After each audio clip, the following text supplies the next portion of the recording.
ہم ہمارے وزیر اعظم کو یہ بولنا چاہیں گے،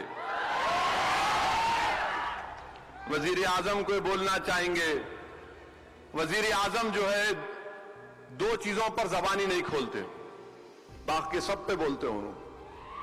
ایک ہے پیٹرول 100 روپے ہو گیا،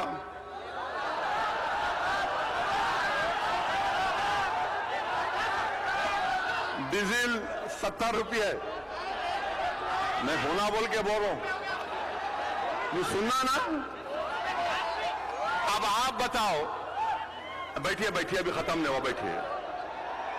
بھارت کے وزیر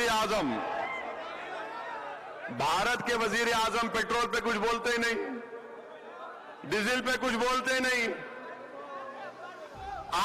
قیمتیں آسمان کو چھو رہی ہیں، بھارت کے وزیر اعظم کچھ نہیں بولتے۔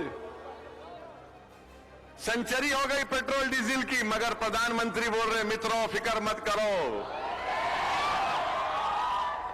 اور چین ہمارے ملک میں گھس کے بیٹھ گیا۔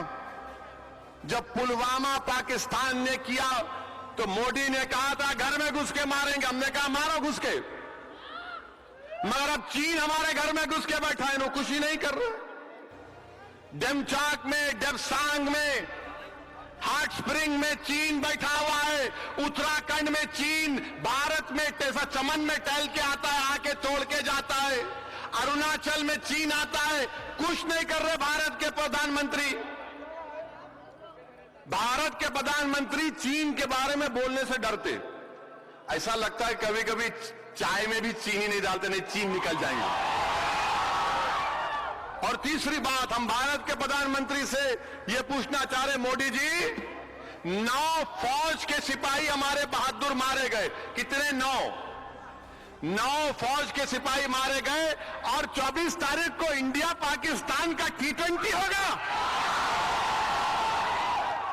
مودی جی کیا آپ نے نہیں کہا تھا کہ فوج مر رہی ہے اور منموہن سنگھ کی سرکار بریانی کھلا رہی ہے، 9 فوج کے سپاہی مر گئے تو آپ T20 کھیلیں گے؟ پاکستان کشمیر میں T20 کھیل رہا ہے بھارت کے لوگوں کے جانوں سے، بہار کے قریب کام کرنے والوں کا قتل ہو رہا ہے، ٹارگیٹڈ کلنگ ہو رہی ہے۔ کیا کر رہی ہے آئی بی امت شاہ؟ انٹیلیجنس کیا کر رہا ہے کشمیر میں؟ ہتھیار آ رہے ہیں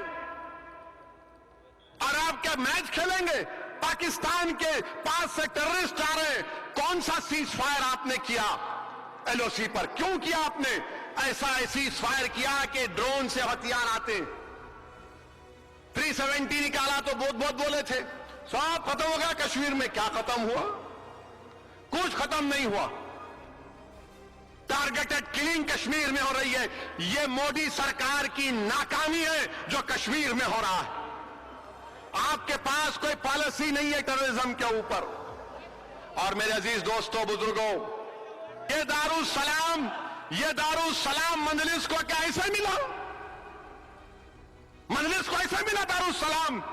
پوچھو پاشا قادری سے، جب دارالسلام کے لیے عبدالواحد اویسی کو 11 سال مقدمہ لڑنا پڑا، مقدمہ جیتے تو سالار اندر آئے دارالسلام کے، گھس کے نکال کر سامان پھینکا۔ یہ عمارت انجینئرنگ کالج کی، یہ تمام عمارتیں گھر میں بیٹھنے سے بنی؟